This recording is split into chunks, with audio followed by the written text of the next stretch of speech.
Meaning of influenza. Influenza.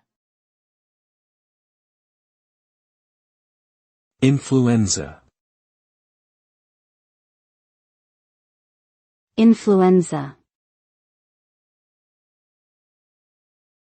Influenza.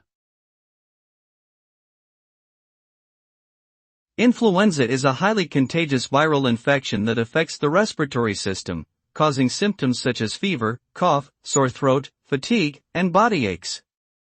It can be transmitted through droplets when an infected person talks, coughs, or sneezes. Influenza viruses are constantly evolving, which is why a new vaccine is developed each year to protect against the most prevalent strains. While most people recover from influenza within a week or two, it can lead to severe complications, particularly in the elderly, young children, and individuals with weakened immune systems.